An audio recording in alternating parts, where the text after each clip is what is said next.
Nagkasundo na nga ang US at Iran sa 2 linggong tigil putukan, ngunit may huling hirit pa ang Israel at US sa pamamagitan ng pag-target sa mga mahalagang isla at infrastruktura ng Iran. Ayon sa mga Iranian official, may peace deal na pero binomba pa rin ang kanilang oil refinery sa Laban Island. Ganon din ang Karg Island ilang oras lamang bago ang tigil putukan. Kasabay nito, ang Israel naman ay pinasabog ang mga mahalagang riles ng tren sa buong bansa na siyang ginagamit ng militar ng Iran upang mamobilize ang kanilang mga armas at kagamitan na tila paghahanda para sa isang malaking plano sa hinaharap. Bakit ito ginawa ng US at Israel? Ito na ba ay preparasyon para sa mas matagal na pinag-uusapang ground invasion ng US Marines na matagal lang naka-standby sa rehiyon sa oras na hindi tumupad ang Iran sa ceasefire conditions? Wala bang tiwala ang Israel at US sa Iran? Natuparin ng mga kondisyon na ito kaya ginawa nila ang mga pambobomba. At ang pinakamahalagang tanong ay magiging permanente na nga ba ang peace deal na ito o pansamantala lamang? Yan ang tatalakayin natin ngayon dito lang sa Mr. Good Vibes! 2 linggong tigil putukan na sana ay tuloy-tuloy na. Ito ang pahayag ngayon ng mga leader ng maraming bansa sa latest breakthrough sa gera ng Iran. Yan ay dahil sobrang laki na ng epekto ng gerang ito sa ekonomiya ng buong mundo. Ngunit ilang oras lamang matapos ang kasunduan, sinabi ng Iranian media na may umatake pa rin sa kanilang malaking oil facility sa Laban Island na matatagpuan sa Persian Gulf at may malaking papel sa oil export industry ng bansa. Bandang alas 10 ng umaga, April 8, bagamat hindi malinaw kung sino ang may kagagawa nito. Ngunit naniniwala ang ibang opisyal ng Iran na kagagawa nito ng Israel. Bilang sagot, tinarget ng Iran ang mga pasilidad sa Kuwait at UAE matapos ang 1 oras ng pananarget sa Laban Island bilang patunay na kahit sa gitna ng ceasefire ay maaaring umusbong pa rin ng gulo. Ang pattern na ito ang nagiging sandata ng Iran sa loob ng ilang linggo. Kung hindi nila kayang tamaan ng US ng direkta, pinagdidiskitahan na lang nila ang mga kapitbahay na bansa sa Gulf region. Matatanda ang ilang oras bago ang ceasefire ay muling umatake ang Estados Unidos sa Karg Island. Ayon sa mga ulat, target ng strike ang mga military site sa isla, hindi direktang ang oil facilities. Pero ang tanong ngayon, kung hindi langis ang target, bakit dito uli umatake ang US at bakit ngayon? Hindi ito unang beses. Noong Marso, halos 70 military targets na ang tinamaan sa parehong isla, kabilang ang missile storage, naval mine facilities at iba pang strategic sites. Ibig sabihin, hindi ito simpleng isolated strike, ito ay mukhang bahagi ng mas malawak na plano. At dito nagsisimula ang mas seryosong tanong, pinaghahandaan nga ba ng US ang susunod na hakbang, isang ground operation kapag pumalpak ang ceasefire? Para maintindihan kung gaano kabigat ang sitwasyon, kailangan mo nang maintindihan kung ano ang Karg Island. Hindi ito basta isla lang, ito ang pangunahing daanan ng langis ng Iran palabas ng bansa. Tinatayang 90% ng oil exports ng Iran ay dumadaan dito. Ibig sabihin, kung mapipigil ang operasyon sa isla, direktang tatamaan ng ekonomiya ng Iran. May kapasidad itong mag-imbak ng hanggang 30 million barrels ng langis. At ayon sa mga ulat, nasa humigit kumulang 18 million na bariles ang kasalukuyang nakaimbak dito. Ang mga pantalan nito ay sapat ang lalim para sa malalaking oil tanker, kaya ito ang sentro ng oil distribution ng bansa. Sa madaling salita, ang Karg Island ang lifeline ng Iran. Pero kung ganoon kahalaga ang langis, bakit sinasabi ng US na hindi ito target? Ayon sa mga opisyal, ang mga tinamaan ay purong military targets, mga pasilidad na ginagamit para sa depensa at operasyon. Kasama dito ang mga missile system, storage ng armas at iba pang infrastructure na sumusuporta sa kakayahan ng Iran na lumaban. Ibig sabihin, hindi pa nila direktang pinipinsala ang ekonomiya, pero unti-unti nilang binabawasan ang kakayahan ng Iran na ipagtanggol ang pinakaimportanteng lugar nito. At dito nagiging mas malinaw ang pattern. Hindi agad binawasak ang oil facilities. Una, tinatanggal ang depensa, unti-unti at sistematiko. Samantala, hindi rin nakapikit ang Iran. Sa mga nakaraang linggo, nagdagdag ang Iran ng mas maraming tropa at air defense system sa isla. May mga ulat na nag-deploy sila ng mga manpad, portable missile systems na kayang pabagsakin ang mga aircraft ng US. May indikasyon din na naghahanda sila sa posibilidad na subukang kunin ng US ang isla. Ibig sabihin, parehong panig ay tila naghahanda sa isang mas malaking engkwentro. Ngayon, bumabalik ang pinakamahalagang tanong. Kung paulit-ulit na tinatamaan ang Karg Island, ano talaga ang end goal? Kung hindi pa winawasak ang oil infrastructure, posible bang ito ay preparasyon lamang? Preparasyon para sa mas malaki, isang operasyon na hindi lang mula sa himpapawid, kundi mula sa lupa. May mga opisyal sa loob mismo ng US na naniniwala na kung makokontrol ang Kharg Island, maaaring mapilayan ng husto ang Iran lalo na ang kanilang military funding dahil direkta itong konektado sa kita mula sa langis. May ilan pang nagsasabi na maaari nitong pabilisin ang pagtatapos ng digmaan pero hindi ito ganoon kasimple. Ang pagkuha ng isang isla na heavily defended ay hindi kayang gawin ng airstrikes lang. Kakailanganin nito ng ground troops at kapag pumasok na ang ground troops, ibang antas na yon ng digmaan. Mas mahaba, mas madugo, mas unpredictable. Sa ngayon, sinasabi ng mga opisyal ng US na hindi ito pagbabago ng strategy pero ang timing ay hindi maikakaila. Ang mga strike ay nangyari ilang oras bago ang deadline na itinakda ni Donald Trump para pilitin ang Iran na buksan muli ang Strait of Hormuz, isang kritikal na ruta ng langis sa buong mundo. At kapag papalapit ang deadline, tumitindi rin ang mga aksyon. Kaya ang tanong ngayon ay hindi na lang kung bakit tinamaan ang Kharg Island. Ang mas malaking tanong ay ito. Ano ang mangyayari kung tuluyan itong makuha o ma-disable? Simple ang sagot sa unang tingin. Tatamaan ang ekonomiya ng Iran. Pero gaano kalala? Ang Kharg Island ang pangunahing labasan ng langis ng Iran. Kapag ito ay nawalan ng kakayahang mag-operate kahit pansamantala, agad nababagsak ang kita ng bansa. At hindi maliit na bagay yon. Kaya may mga opisyal sa US na naniniwala na kung mapuputol ang daloy ng langis mula sa Kharg, maaaring mapilayan ang kakayahan ng Iran na lumaban. Sa madaling salita, hindi lang ito economic target, strategic choke point ito. Pero hindi lahat sang-ayon.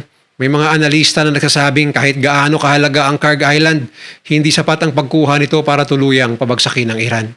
Bakit? Una, may ibang alternatibong ruta kahit limitado. Halimbawa, may oil terminal sa Jask sa Gulf of Oman. Hindi ito kasing laki o kasing efficient ng Kharg pero nagbibigay ito ng kahit konting fallback option. Ibig sabihin, kahit masaktan ng Iran, hindi ito agad titigil. Pangalawa at mas mahalaga, hindi passive ang Iran. Kapag tinamaan ang pinakaimportanteng asset nila, hindi sila basta-basta manunood lang. May kakayahan silang gumante at hindi lang sa isang paraan. May malaki pa rin silang arsenal ng missiles na natitira. May drones at higit sa lahat, may control sila sa isang critical na choke point ng mundo, ang Strait of Hormuz na dinadaanan ng halos 20% ng global oil supply. At ayon mismo sa mga pahayag, hindi kailangan ng Iran na manalo sa tradisyonal na laban para makaganti. Sapat na ang isang matagumpay na disruption, isang barko, isang mina, isang missile at maaaring magdulot ito ng global oil crisis. Kaya kahit pa makuha ng US ang Kharg Island, hindi ibig sabihin tapos na ang laban. Sa katunayan, maaaring doon pa lang magsimula ang mas malawak na gulo. Ngayon, balikan natin ang pinakakritikal na punto. Posible ba talagang kunin ng US ang Kharg Island? Sa papel, oo. May kakayahan ng US military na magsasagawa ng amphibious assault, air superiority at coordinated strike operations. Pero sa realidad, hindi ito magiging madali. Ang isla ay hindi basta-basta target lang. Ito ay heavily defended, may layered air defenses, may mga missile system at kamakailan lang. Nagdagdag pa ang Iran ng mas maraming tropa at portable anti-air weapons. Ibig sabihin, anumang attempt na kunin nito ay haharap sa matinding resistance. At dito papasok ang pinakamabigat na bahagi. Ground troops. Hindi kayang kunin ang isang isla gamit lang ang airstrikes. Kailangan ng aktual na presensya sa lupa. At kapag nag-deploy na ng ground forces ang US, ibang usapan na yon. Hindi na ito limited strikes. Hindi na ito pressure. Ito ay magiging full-scale escalation. At sa bawat ground operation, may kaakibat na risk. Mataas na casualties, posibleng long-term occupation, at mas malawak na regional response mula sa Iran at mga kaalyado nito. Kaya kahit may nagsasabing pwedeng matapos agad ang digmaan kung makuha ang Kharg Island, may iba namang nagsasabing kabaligtaran ang mangyayari. Lalo itong lalala. Sa ngayon, wala pang kumpirmasyon na ito ang susunod na hakbang ng US. Pero ang pattern ay malinaw. Unang strike, military targets. Sumunod, dagdag na pressure. At ngayon, patuloy na pag-atake sa parehong critical location. Hindi ito random. Ito ay may direksyon. At habang nangyayari ito, may isa pang front na biglang umiinit. Hindi lang US ang kumikilos. Kasabay ng mga strike sa Kharg Island, may isa pang target ang tinatamaan at ito ay nasa loob mismo ng mainland Iran. Isang target na hindi tungkol sa langis, kundi tungkol sa galaw ng armas. Sa loob lamang ng isang araw, tinamaan ng Israel ang humigit kumulang 10 pangunahing railway sections at mga tulay sa loob ng Iran. Hindi ito simpleng infrastructure attack, ito ay isang malinaw na strategic move. Ayon sa mga ulat, ang target ay hindi civilian transport, kundi ang mismong sistema na ginagamit ng Iran para ilipat ang kanilang military equipment. Partikular ang mga railway at highway bridges na ginagamit umano ng IRGC o Islamic Revolutionary Guard Corps para maglipat ng missiles, armas at iba pang military supplies. Ibig sabihin, hindi nila tinatamaan ang frontline, tinatamaan nila ang supply line.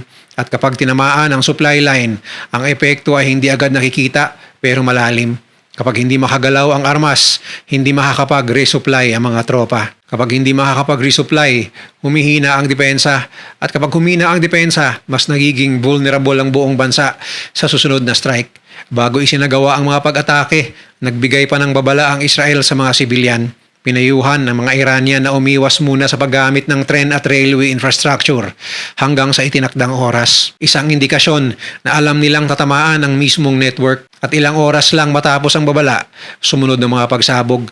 Sa lungsod ng Kashan, isang railway bridge ang direktang tinamaan. 2 tao ang iniulat na nasawi. Samantala sa Mashhad, isa sa pinakamalaking lungsod ng Iran, tuluyang itinigil ang lahat ng train services matapos ang strike at babala. Hindi lang ito isolated damage, ito ay nagdulot ng nationwide disruption at dito lumilinaw ang mas malaking larawan. Habang ang US ay unti-unting pinipinsala ang mga military defenses sa Karg Island, ang Israel naman ay tinatanggal ang kakayahan ng Iran na maglipat ng armas sa loob ng sarili nitong teritoryo. Isang coordinated pressure mula sa dalawang magkaibang direksyon. Ang US, target ang strategic oil hub at depensa. Ang Israel naman, target ang internal logistics at movement. Ang tanong ngayon, bakit railways? Bakit hindi direkta ang mga base o lungsod? Dahil ang logistics ang ugat ng anumang military operation. Hindi sapat ang pagkakaroon ng armas kung hindi ito may papadala sa tamang lugar, sa tamang oras. At sa pagputol ng rail network, pinipilit ng Israel na gawing mabagal, magulo at hindi coordinated ang galaw ng Iran. Bukod pa dito, may isa pang epekto ang ganitong uri ng strike, economic pressure. Ang railways ay hindi lang ginagamit para sa militar, ginagamit din ito para sa transportasyon ng mga tao at kalakal. Kaya kapag tinamaan ito, hindi lang military ang naapektuhan, pati ang pang-araw-araw na buhay ng mga sibilyan. At ito ang mas delikadong bahagi. Habang tumitindi ang pag-atake sa infrastructure, mula oil hubs hanggang transport systems, unti-unting lumalapit ang conflict sa civilian space.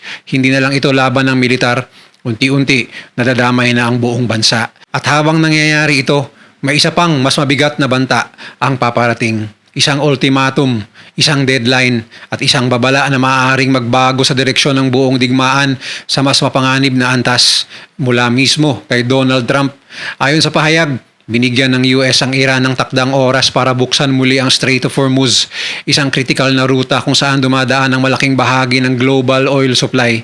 At kung hindi ito susundin, direkta ang sinabi, tatamaan ang mga power plant, tulay, oil facilities at halos lahat ng critical infrastructure ng Iran. Hindi ito basta banta lang, hindi ito general warning, ito ay detalyado, tsak at halos walang limitasyon. Sa mismong pahayag, sinabi ni Trump na very little is off limits. Ibig sabihin, halos lahat ay maaaring maging target at mas lalong naging kontrobersyal ang tono ng babala. Sa isang post, binanggit ang posibilidad ng tinatawag na Power Plant Day at Bridge Day sa Iran. Isang pahayag na hindi lang nagpapakita ng intensyon, kundi ng scale, kundi ng lawak ng posibleng pag-atake. Ngayon ang tanong, ano ang ibig sabihin nito sa totoong sitwasyon? Kapag tinamaan ang power plants ng isang bansa, hindi lang military ang maapektuhan, mawawala ang kuryente sa mga lungsod, titigil ang operasyon ng mga ospital, komunikasyon at basic services. At sa loob ng ilang araw, maaaring magsimula ang malawakang disruption sa buong bansa. At dito pumapasok ang pinakamabigat na usapin, civilian impact. Dahil ang power plants at tulay ay hindi lang ginagamit ng military, ginagamit ito ng buong populasyon. Kaya kapag ito ang tinamaan, hindi maiiwasang madamay ang mga sibilyan. May mga eksperto na nagsasabing ang ganitong uri ng operasyon ay maaaring lumabag sa international humanitarian law dahil ang pag-target ng civilian infrastructure sa ganitong scale ay maaaring ituring na war crime. Pero sa kabilang banda, malinaw din ang posisyon ng US leadership. Para sa kanila, ang mas malaking banta ay ang kakayahan ng Iran, partikular sa usapin ng armas at regional influence. Kaya lumalabas ang mas malalim na sitwasyon. Hanggang saan handang pumunta ang Estados Unidos para pilitin ang Iran na sumunod? At kung itutuloy ang ganitong klase ng pag-atake, ano ang magiging kapalit? Mahalaga ring tandaan na hindi ito unang beses na nagbanta ng ganitong aksyon. May pattern na nakikita. Malalakas na pahayag, pagtaas ng tensyon, at minsan pag-atras sa huling sandali. Pero ngayon, iba ang sitwasyon dahil sabay-sabay ang nangyayari. May ongoing strikes sa strategic targets, may disruption sa internal logistics ng Iran, at ngayon, may ultimatum na may kasamang konkretong target list. At habang papalapit ang deadline, lalong tumitindi ang pressure, hindi lang sa Iran, kundi sa buong rehiyon. Dahil anumang malawakang pag-atake sa infrastructure ay hindi lang lokal ang epekto. At maaaring sumiklab ang mas malawak na conflict na hindi na kayang kontrolin. Pero sa gitna ng lahat ng ito, may isa pang nakakagulat na hakbang ang lumabas mula sa panig ng Iran. Isang hakbang na hindi tungkol sa armas, kundi tungkol sa sariling mamamayan. Habang pinaghahandaan ang posibleng pag-atake sa power plants ng bansa, may panawagan ng Iran sa kanilang mga tao. Isang panawagan na nagdulot ng matinding reaksyon at isang tanong na hindi madaling sagutin. Hanggang saan handang isakripisyo ang sarili nilang mamamayan para protektahan ang kanilang infrastructure? Dahil sa halip na dagdagan lang ang depensa ng militar, nanawagan ang gobyerno sa kanilang sariling mamamayan, partikular sa mga kabataan, estudyante at maging mga atleta. Ang panawagan, bumuo ng human chains sa paligid ng mga power plant. Ayon sa mga opisyal, ito ay isang symbolic act para ipakita ang pagkakaisa ng bansa at protektahan ang kanilang infrastructure laban sa posibleng pag-atake. Tinawag pa ito bilang Human Chain of Iran's Youth for a Bright Future. Pero sa kabila ng ganitong paglalarawan, maraming nagtatanong, simboliko ba talaga ito o actual na paggamit ng sibilyan bilang proteksyon? Sa gitna ng banta mula kay Donald Trump na posibleng targetin ng power plants, ang ganitong hakbang ay may malinaw na epekto. Kung may mga sibilyan sa paligid ng target, mas magiging komplikado ang anumang military strike. Mas mataas ang risk, mas mabigat ang magiging consequence. Pero dito rin pumapasok ang pinakamabigat na issue. Ethical ba ito? Dahil kung ang mga sibilyan ay inilalagay sa mismong linya ng posibleng pag-atake, hindi na ito simpleng pagkakaisa. Ito ay maaaring ituring na paggamit sa sariling mamamayan bilang panangga. May mga ulat din na ang mga paramilitary forces ng Iran ay naghahanda ng mas malawak na retaliation kung sakaling ituloy ang mga strike. Kasabay nito, sinabi rin ng liderato ng Iran na handa silang ipagtanggol ng kanilang mga pasilidad sa anumang paraan. Ibig sabihin, hindi sila umaatras. Sa halip, lalo silang naghahanda. Ngayon, ang mas malalim na tanong, ano ang ipinapakita nito tungkol sa estado ng digmaan? Kapag umabot sa punto na ang isang bansa ay umaasa na sa presensya ng sibilyan para protektahan ang kritikal na infrastructure, malinaw na ang laban ay hindi na lang tungkol sa military advantage. Ito ay tungkol na sa survival sa anumang paraan. At sa kabilang panig, nananatili ang banta ng malawakang pag-atake. Kung itutuloy ang strike sa power plants at may mga sibilyan sa paligid nito, ang magiging epekto ay hindi na lang militar o economic. Ito ay magiging humanitarian crisis. Kaya ang tanong ngayon ay hindi na lang kung sino ang mananalo. Ang mas mahalagang tanong ay ito, hanggang saan aabot ang digmaan bago ito tuluyang mawala ng kontrol? Dahil sa bawat hakbang, mula Kharg Island hanggang mga riles, hanggang power plants, malinaw na ang digmaan ay papunta na sa mas mapanganib na yugto. At sa gitna ng lahat ng ito, ang pinakamalaking nakataya ay hindi lang teritoryo o kapangyarihan, kundi ang buhay ng milyon-milyong tao. Sa kabuuan, ayon sa mga eksperto, ay talagang napaka-kritikal ang susunod na 2 linggo na sukatan kung magiging permanente na ang peace deal o pansamantala lamang. Ayon sa mga US at Israeli official, sa oras na may hindi tinupad ang Iran sa mga kasunduan, hindi sila mag-aatubiling muling bombahin ang Iran ng mas malakas kaysa unang yugto ng gera. Kaya sana lang ay magtuloy-tuloy na ang peace deal na ito at hindi lang sa loob ng 2 linggo. Dahil sa gerang ito, hindi lamang Iran, US, Israel at gitnang silangan ng apektado dahil ramdam na rin ang krisis na dala nito sa buong mundo kasama na ang Pilipinas.